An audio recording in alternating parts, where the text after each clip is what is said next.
遺骨の中に手と足がなかったような気がするんです。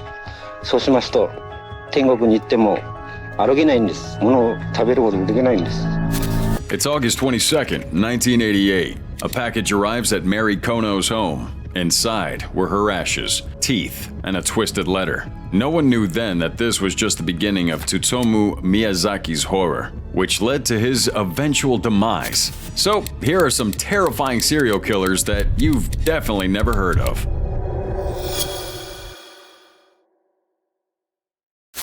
June 20th, 2008. Police storm a quiet home in Kosovo, Macedonia, and arrested a 56-year-old man who wasn't a gang member nor some kind of drifter, but a journalist, Vlado Taneski. Why? Because he'd been covering a local serial killer in disturbing details police never released to the public. Spoiler, Taneski was the killer. And here's where it gets creepy.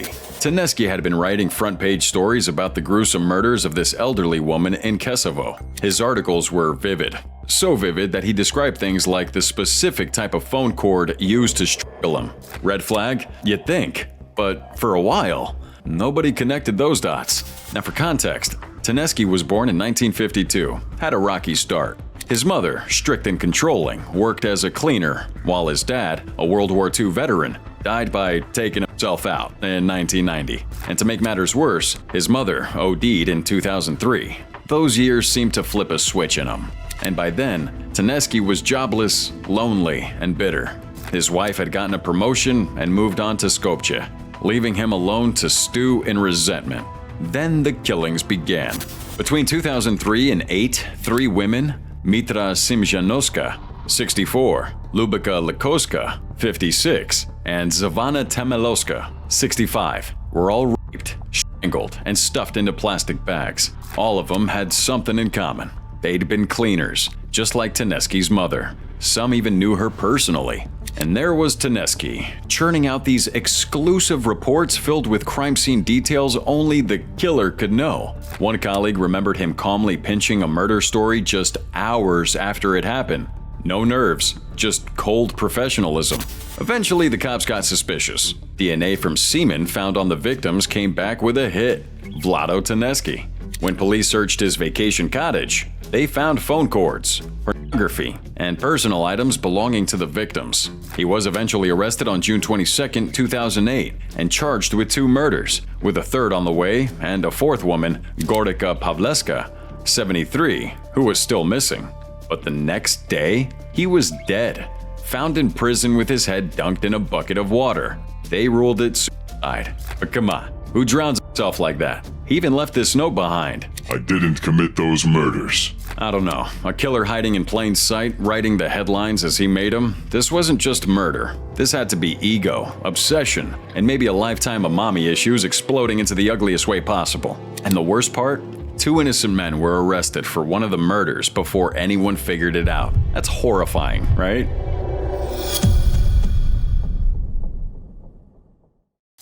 But I'd drive from work, I'd drive uptown in a hurry, and sit there and just look at the prostitutes walking up and down the street.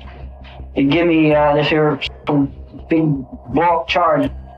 Picture this. A quiet family man runs a bakery in Anchorage, Alaska. He's polite, shy, and keeps to himself. Locals know him as the guy with a stutter and a shotgun. Just another small business owner who loves to hunt. What they didn't know is that he was hunting humans. Meet Robert Hansen, a soft-spoken monster nicknamed the Butcher Baker.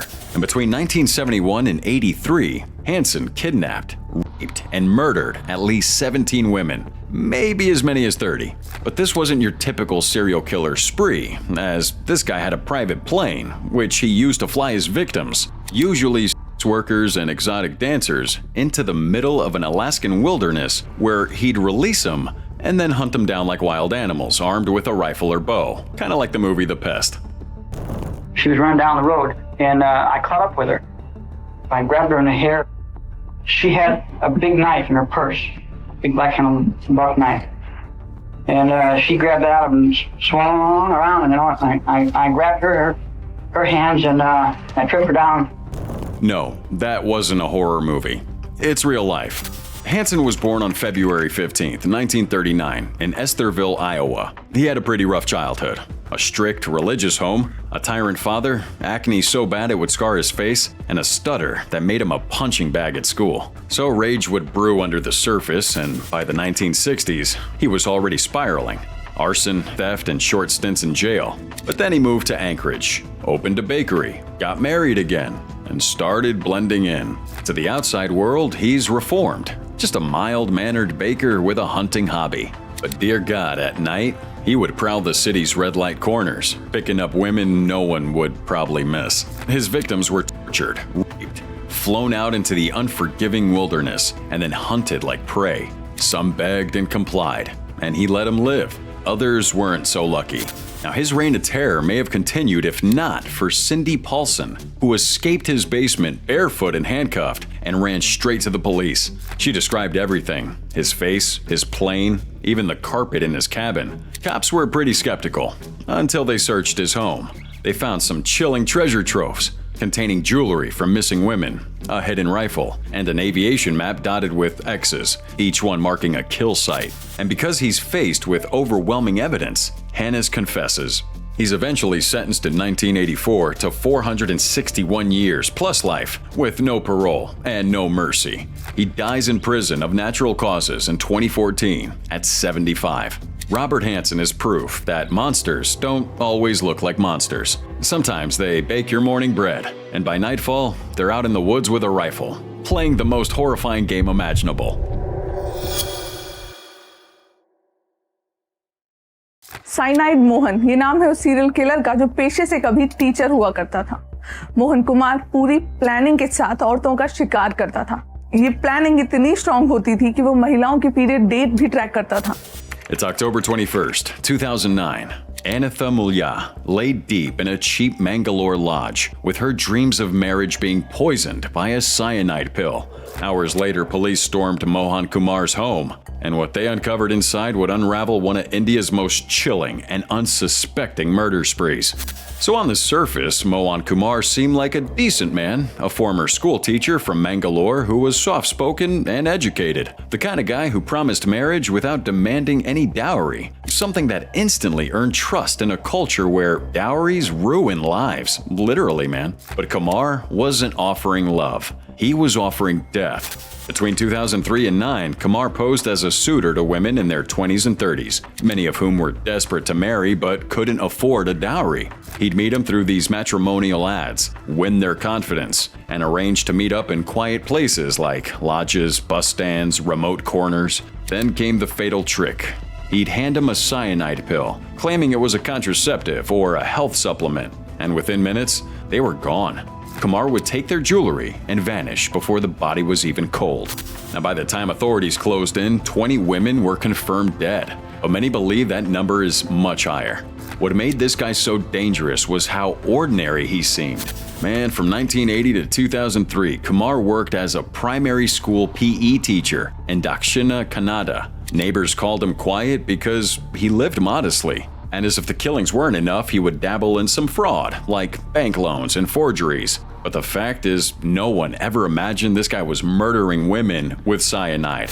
His downfall started with Anitha Mulya, a 22-year-old who vanished after agreeing to meet him. Her phone records pointed directly to Kumar, and when police raided his home, they found 8 cyanide tablets, 4 mobile phones, and Anitha's jewelry. All the proof they needed. Kumar confessed with unsettling calm. He even led investigators to other cases they'd long shelved. And in 2013, a fast-track court sentenced him to death for Anitha's rape and murder. But in 2017, the Karnataka High Court reduced it to life, igniting public outrage. Mohan Kumar, Cyanide Mohan, didn't use knives nor guns. This guy would use his charm, social pressure, and a tiny white pill. He weaponized hope, the hope for marriage, for dignity, for a fresh start, and snuffed it out in the most brutal way possible. Kinda makes you wonder, how many monsters walk among us looking just like everyone else, man? And how many more like him got away? November 3rd, 2003, a jittery drifter froze during a routine police stop in Kangzhou. Minutes later, Yang Jina was in handcuffs. What officers didn't realize was they just captured the man responsible for China's deadliest killing spree in history. Now, behind that blank stare was a 4-year reign of terror. 67 murders, 23 rapes, and a trail of blood stretching across 4 provinces, and no one saw him coming. Born on July 17, 1968 in rural Henan, Yang was the youngest of 4 in a family scraping by. Now, he was pretty smart, but also withdrawn, and he dropped out of school at 17 after fighting with his father over tuition. What followed was a life of drifting between odd jobs, petty theft, and even prison time. He was also in and out of labor camps for stealing, and in 1996, he served 5 years for attempted rape. But once released in 99, something inside him snapped, and he didn't stop. From 1999 to 2003, he roamed Henan, Hebei, Anhui, and Shandong, targeting isolated rural homes. He'd sneak out at night, carrying hammers, shovels, or maybe axes, and then rape and murder everyone inside. Whole families were wiped out in minutes. Men, women, little ones. He didn't care who they were, just that they were.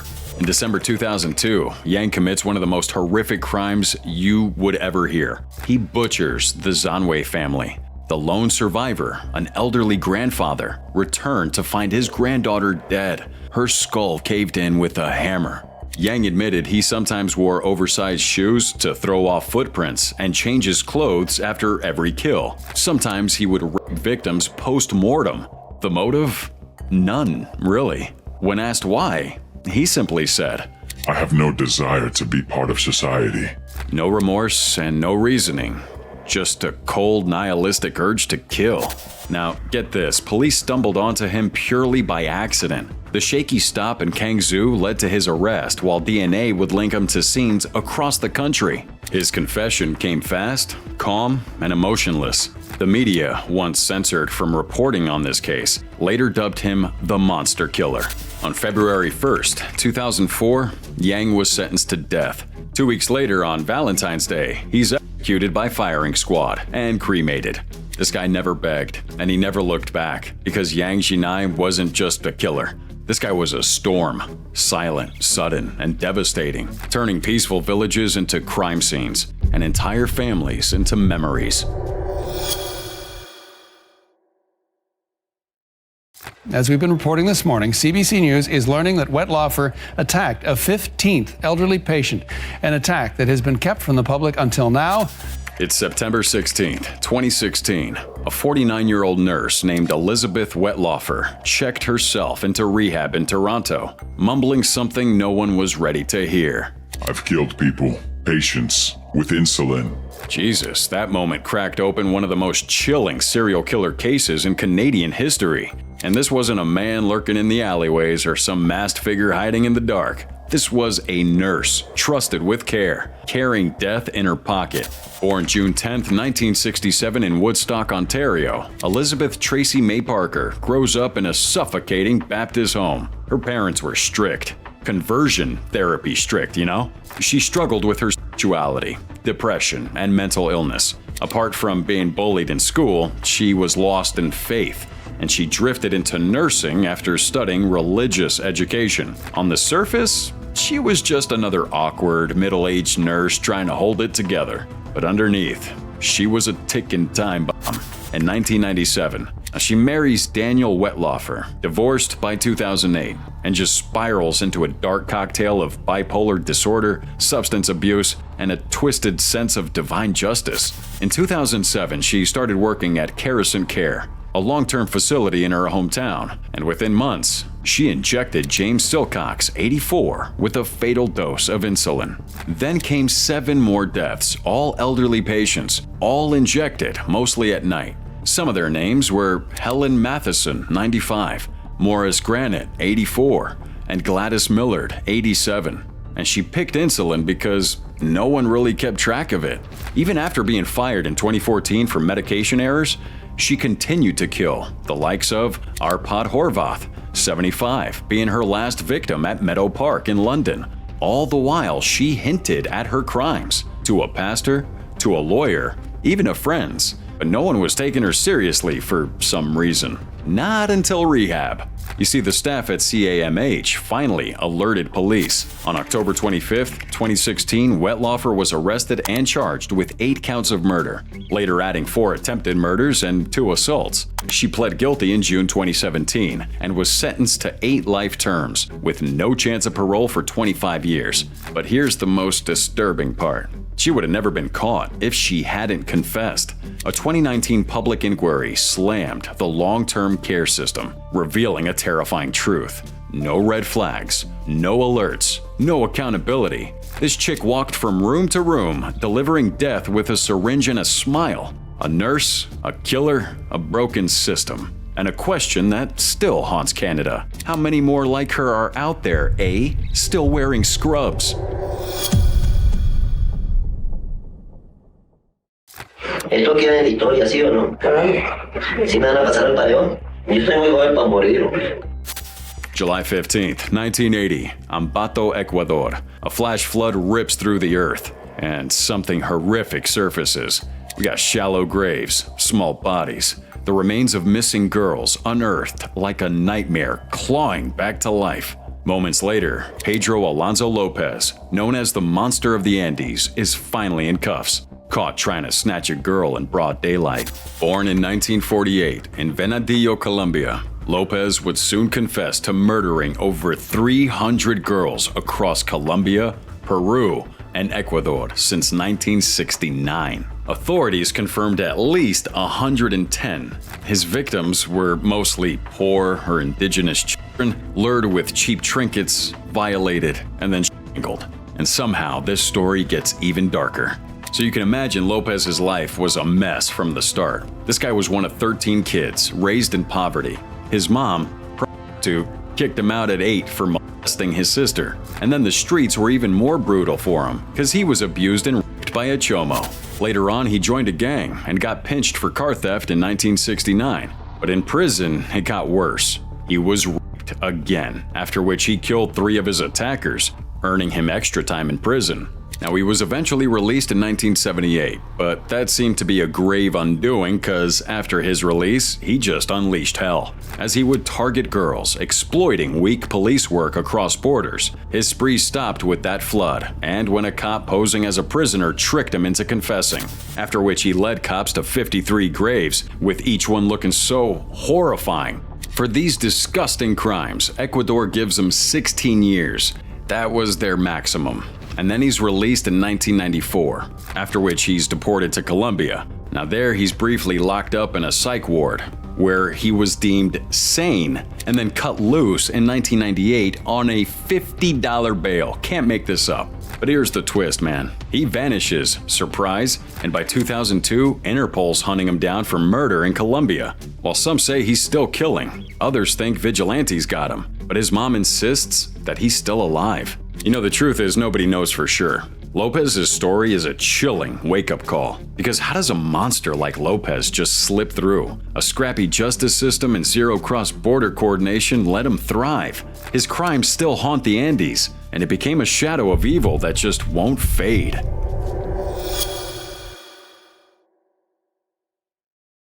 We go back to 1925 in Zrenjanin, Yugoslavia. A furious wife storms into this lavish mansion, dragging police behind her because her banker husband, Milorad, had vanished without a trace. Now inside the basement, officers make a discovery so gruesome it feels unreal. 35 zinc-lined coffins, each holding a man's perfectly preserved corpse. And in the middle of all this stands Vera Renzi, elegant, cold, and completely unbothered. What follows became legend. Born around 1903, or possibly earlier, in Bucharest, Romania, Vera's story has always been shrouded in mystery. Raised by a wealthy Hungarian family, she lost her mother at 13 and moved to Zrenjanin with her father. By 15, she's already running off with older men, and childhood friends would describe her as beautiful but dangerously possessive, with an insatiable need to be the center of her lovers' lives. Kind of like a lot of women I know. Either way, she married her first husband, Karl Schick, a wealthy Austrian banker, in her early 20s. They had a son, Lorenzo. But when Vera suspected Karl of cheating, Well, she poisoned his wine with arsenic and claimed he abandoned her. A year later, she said he died in a car accident. Her second husband, Joseph Renzi, vanished just weeks after the wedding. Same method, same lie. From there, the deaths multiplied. Vera never remarried but cycled through a steady stream of lovers, like businessmen, married men, friends of friends, 32 in total, if the rumors are true. Each would disappear mysteriously, and each ended up in her basement, tucked into a coffin like a personal trophy. Maybe she believed if she couldn't have him forever, no one could. The end would come when Milorand's wife, refusing to believe her husband just ran off, pushed police to investigate. They found a love letter from him to Vera, and when they searched her home, the nightmare unraveled. But here's the darkest twist. Vera didn't just kill her lovers. She confessed to poisoning her own son, Lorenzo, when he threatened to expose her. They never leave me. She supposedly said. So Vera's convicted of 35 murders and sentenced to life in prison, where she spirals into madness, talking to the dead and hallucinating in her cell. She died in 1960, reportedly from a cerebral hemorrhage. And yet, was she real? Historians debate it. Records are murky, photos kind of seem fake, and the details are shaky. Maybe it's a legend, maybe it's true. Either way, the story of a jealous widow with a basement full of coffins still sends chills down a spine. 遺骨の中に手と足がなかったような気がするんです。そうしますと天国に行っても歩けないんです。物を食べることもできないんです。 August 22nd, 1988, Tokyo. Mari Kono vanishes while playing at a friend's house. Weeks pass, and her family receives a cardboard box. What's inside the box? Her ashes, her teeth, and a bone-chilling note. Mary, cremated. Bones. Investigate. Prove. Holy shit. Man, Japan had never seen evil like this. And behind it was a quiet, decorated man the press would soon dub the otaku murderer. Born August 21st, 1962, Tsutomu Miyazaki looked ordinary, unassuming, and even fragile. He was born prematurely, with a rare deformity that fused the bones in his wrists, making it impossible to twist his hands like a normal person. And because of that, kids mocked him relentlessly. So he disappeared inward, into manga, horror films, and a growing obsession with death and decay. His home life? Pretty cold. His parents? Rich but absent. And they left him with a disabled nanny and his beloved grandfather. He once dreamed of becoming a teacher, but his grades dropped, and by his 20s, he's a college dropout living back at home, buried in a collection of over 5,700 videotapes, most of them porn, torture, and slasher films. When his grandfather died in 1988, something in Miyazaki snapped. He even ate some of the man's ashes. Ugh. And that was just the beginning of his horrors. Between August 1988 and June 1989, he abducted and murdered 4 girls: Mari Kono, Masami Yoshizawa, Erika Namba, and Ayako Nomoto. He lured them into his car, shackled them, and just ripped apart their bodies. And if that wasn't enough, he would drink their blood, perform necrophilia, and even cook and eat parts of their remains. Sometimes he called their parents, mocking them. Other times, he mailed their body parts.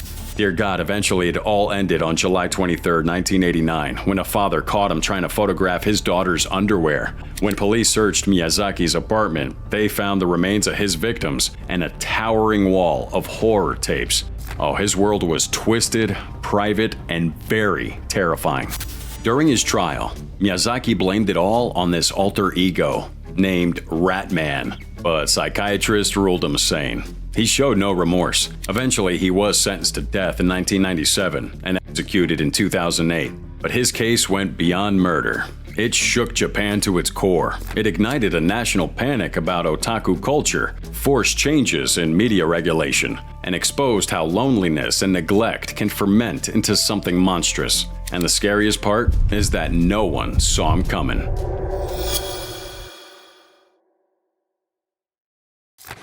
Mr. Cullen, I ask you a question.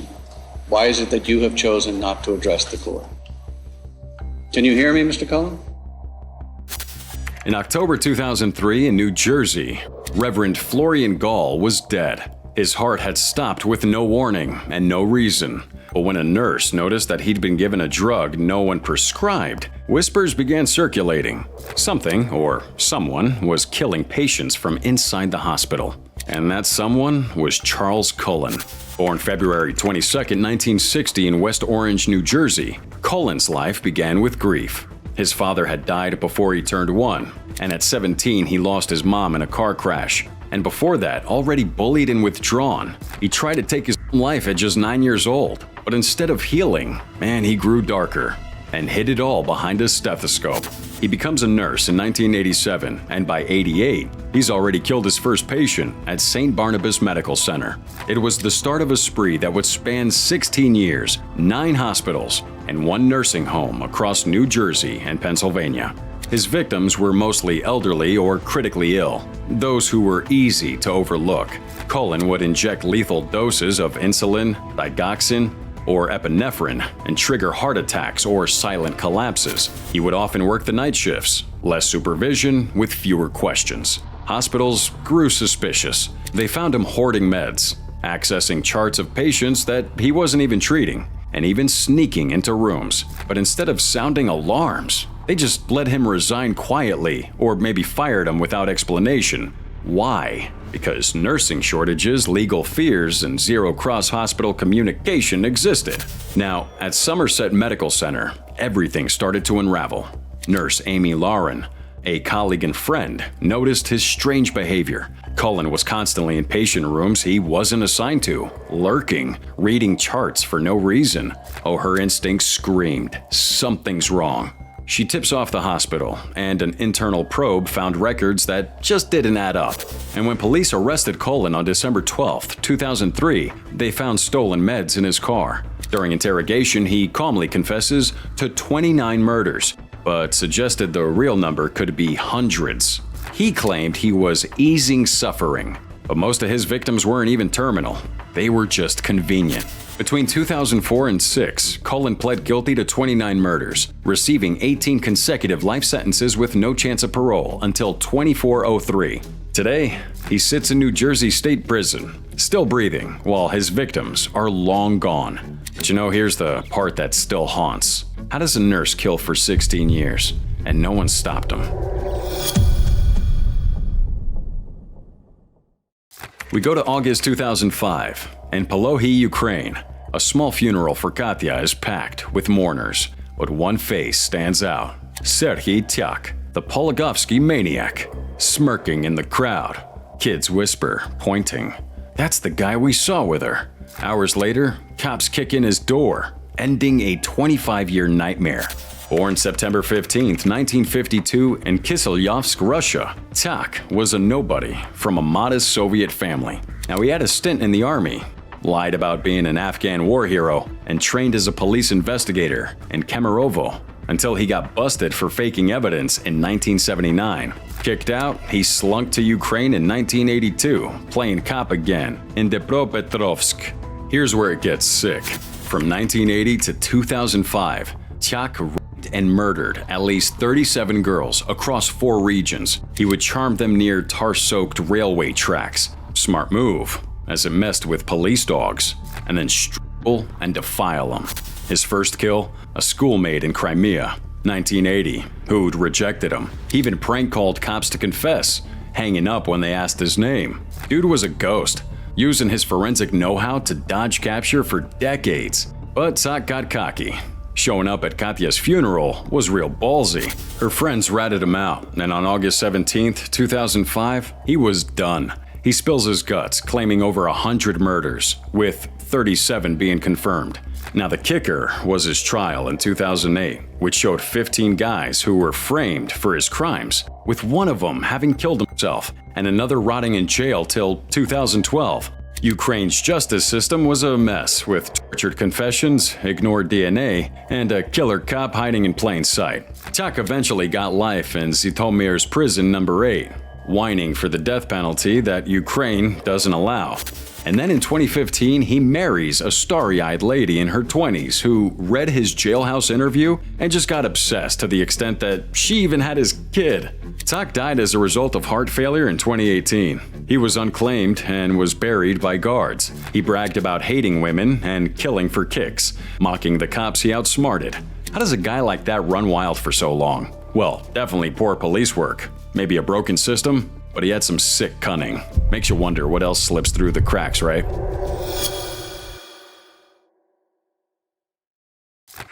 We have Kayla. Excuse me. We have Kayla in your property. She was locked in a container. Okay? She has told us that you shot and killed Charlie. November 6th, 2003, Chesnee, South Carolina. Gunshots echo throughout the Superbike motorsports, dropping 4 bodies instantly. Scott Ponder, Beverly Guy, Brian Lucas, and Chris Sherbert. These are 4 of Todd Koleb's 8 known victims. A spree that led him to an unexpected end. Born March 7, 1971 in Fort Lauderdale, Florida, Koleb was a ticking time bomb. His parents split up when he was 2 and left him with a mom and a stepdad that he hated. As a troubled kid, he tormented classmates, killed pets with bleach or BB guns, and got hooked on guns actually, living with his deadbeat dad in Arizona at 12. By 15, his rage had exploded when he kidnapped and raped a girl at gunpoint, threatening her family. He's busted in 1987, after which he served 14 years for kidnapping, tagged with borderline personality disorder and a 118 IQ. Smart, but emotionally dangerous. After getting out of prison in 2001, Todd Koleb quietly slipped into South Carolina like nothing had ever happened. He would earn degrees in computer science and business, started a real estate company, and built a reputation as a sharp, successful guy. But underneath that polished image, total con artist and a full-blown predator. Between 2003 and 16, he murdered 8 people, and it started with the infamous Superbike Motorsports massacre, where he shot 4 employees. Why? He claimed they laughed at him over a motorcycle. And then in 2015, he offers a job to Johnny Coxey and Megan McCraw Coxey. Johnny was killed almost immediately. Megan? He kept her alive for 6 horrific days before murdering her too. In 2016, he did it again. He hired Kala Brown and her boyfriend Charles Carver, kills Charles, and locks Kala in a shipping container for 2 months like she was property. On November 3, 2016, police finally track Kala Brown's phone to Koleb's property. They hear banging from inside a metal shipping container, and thank God find her alive and chained up like something out of a horror movie. Koleb doesn't even try to deny it. He confesses to 8 murders and leads cops straight to their graves. Then he drops a line to his mother that sends chills. You don't have enough fingers to count the bodies. Yeah, as if that wasn't disturbing enough, detectives found his Amazon reviews. Yeah, Amazon reviews, where he rated padlocks and shovels with lines like, "Keeps them in, can't get out." That's a man reviewing murder tools like he's buying kitchen gadgets. On May 26, 2017, Koleb pled guilty to everything. 8 murders, kidnapping, sexual assault, and gets slapped with 8 life sentences. No parole, ever. And the scariest part? This guy was a successful real estate agent, shaking hands, smiling for photos, blending in perfectly. How many monsters are hiding behind suits and business cards? And with reviews like that, what else has he done that we don't know about?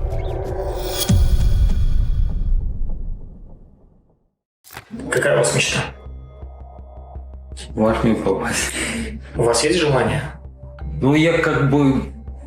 Вот если я скажу просто, у меня есть так желание, это не совсем искренне будет. Потому что все-таки это не компьютерная игрушка, и это не книжка художественная, а каких-то там супер-супер. January 14th, 1998. 2 women, Yulia Kuprakova and Tanya Martinova, were found butchered in the icy woods of Angarsk, with a familiar set of Lada tire tracks circling the scene. What no one knew yet was that the killer wasn't some drifter nor escaped convict, but a person who had sworn to protect the very lives he was destroying. That man was Mikhail Popkov, Russia's werewolf, also known as the Angarsk Maniac. Born March 7, 1964, in Norilsk, Popkov moved to Angarsk, Irkutsk, as a boy. Not much is known about his early life, but on the surface, he checked all the boxes of a model citizen. Police officer, husband to Elena, and father to a daughter named Ekaterina. But behind the badge was a predator who used his uniform like camouflage. Between 1992 and 2010, Popkov raped and murdered at least 83 people across Angarsk, Irkutsk, and Vladivostok, making him Russia's most prolific serial killer. Now, his favorite targets were women he deemed immoral, those who drank, walked alone, or without men.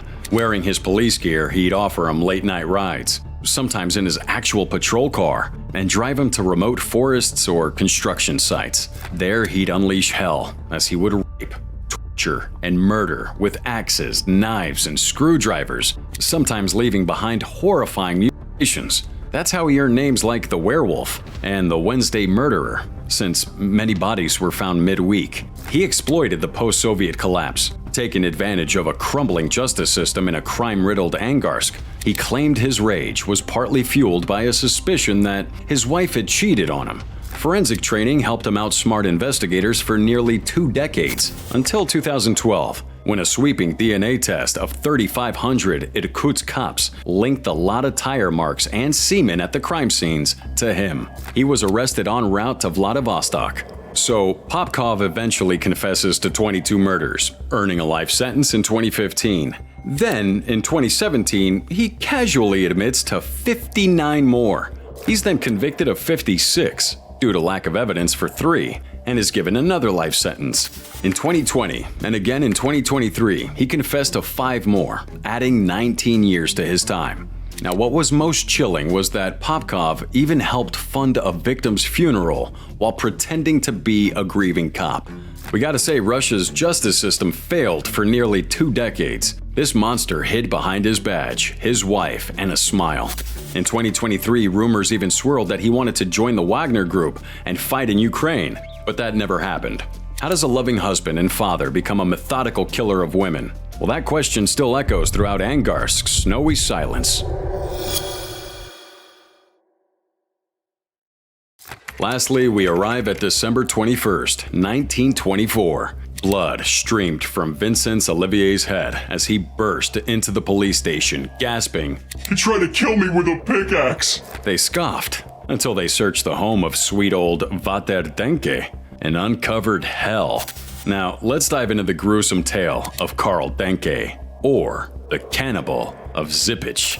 Born February 11, 1860, in Oberkunsdorf, Silesia, now Zippage, Poland, Denke was the last man you'd suspect. Quiet, awkward, often labeled slow in school, this guy ran away from home at 12, and he later found work as a gardener and tried to make something of himself after his father's death, using his inheritance to buy land. But when his family venture flopped and inflation hit, he lost everything. Still, Denke stayed put, renting a ground-floor apartment on Stawawa Street, where he ran a little leather shop and sold what he called boneless pork. Locals adored him. They called him Vater Denke. He played the church organ, carried the cross during religious processions, and he would open his door to vagrants and drifters who needed shelter. But behind that saintly smile was a monster. Between 1903 and 24, Denke killed at least 30 people. Some say over 42.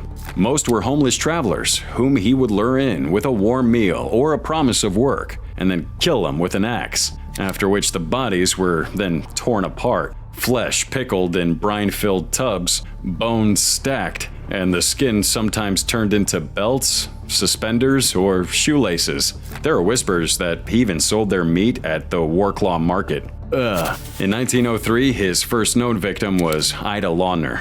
In 1909, he killed Emma Sander, and someone else took the fall, spending years behind bars until 1926. Denke's carefully crafted illusion shattered the night he attacked Olivier. The police didn't really believe the story at first. Who's gonna suspect this harmless old man with the kind eyes? But a judge insisted that they search his home. Denke, after being arrested, hung himself in his cell with a handkerchief before they could question him. And when police raided his apartment on Christmas Eve, they found pure nightmare fuel. Jars of flesh, tubs of fat, piles of bones, and a ledger listing 31 names with weights beside them. Dear God, to this day, no one truly knows why he did it, but Carl Denke's legacy remains. Quiet man next door, who might just pickle you for dinner.